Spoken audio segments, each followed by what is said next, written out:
Hello, this is Shirley. Today we will talk about data management.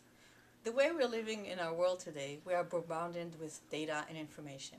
We all get a lot of junk mail, magazines, newspapers.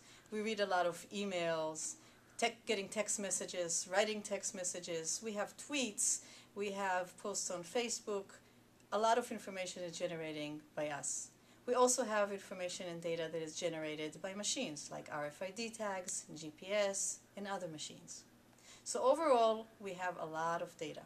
In fact, if we looked at various studies, IDC had a study that showed that the amount of data that was generated, captured, and stored grew about 10 times during the last 5 years.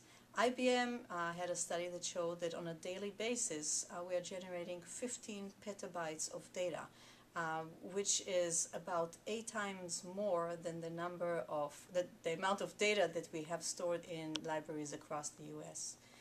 And if we're just looking at the number of text messages that we have today on a daily basis, we have more text messages than the number of people on this planet. So overall, we have a lot of data.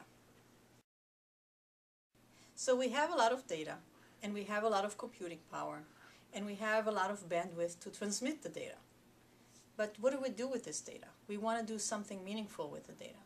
We actually want to be able to look not only at the pixels, but also to see chunks of the puzzle, and hopefully get a whole picture, or at least be able to predict how the picture is going to look, so that we can actually draw some conclusions or be able to make smart decisions using the data that we have. Whether we're in the financial industry, healthcare, retail, government, it is critical to have the right information at the right time so that we can make better decisions. However, various studies show that we don't always have the information at hand. 1/3 of our time is actually used to search for information, and an IBM study found that a large number of managers either make decisions without having information, don't have confidence in the information that they have on hand, or completely use incorrect information. So the study also showed that 1 out of 3 managers actually make decisions without having the information they need. So as managers, we really need to have information that is accurate, that is relevant, that is organized in a way that is easy for us to access it. One of the issues that we need to consider is the quality of the data. I'm sure you're familiar with the term garbage in, garbage out, and so some reports when you ask yourself, where did this data come from?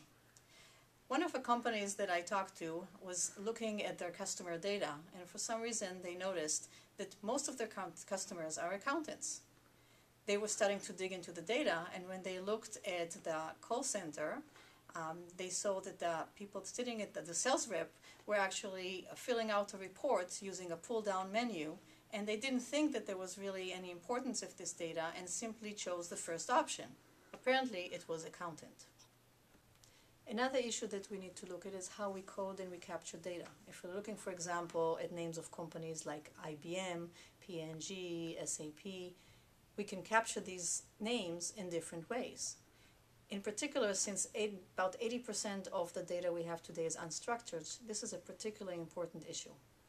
Other issues we need to look at is our security, privacy, and most importantly, access policies. Who can view the data, who can edit it, who can delete it. Let's assume that we dealt with the different issues of how we store data, how we code data, and we're now looking at the next step. What do we do with the data? How do we use the data to make decisions that are smarter and better and quicker? Phone companies are facing the challenge of customers that are leaving and switching to a different company. This is what we call churn. In order to solve this problem, companies want to find who are the customers that are most valuable and to make sure that they don't switch. Are these the customers that are spending the most money? Apparently it's not. A phone company that digged into their data found that the most valuable customers are those customers that are influencing their friends and families.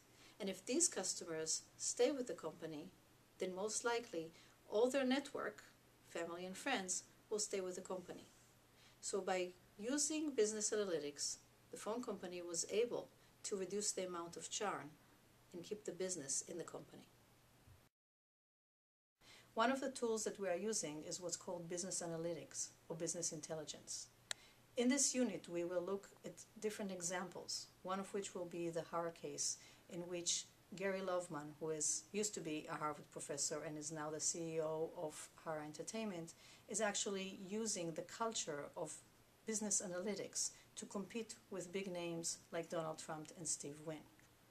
During this unit, while you're reading the text, watching some videos, and discussing the case, I would like you to think about your role as a manager with business analytics. Whether it is committing to fact-based decisions, embedding business analytics and business intelligence in processes, making sure that the information and the conclusions are communicated to other people in the organization, having the right people and the right processes in place.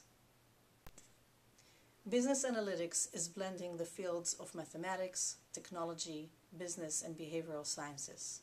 It's a growing field, and we're just reaching the tip of the iceberg. I hope you will enjoy this unit as much as I do.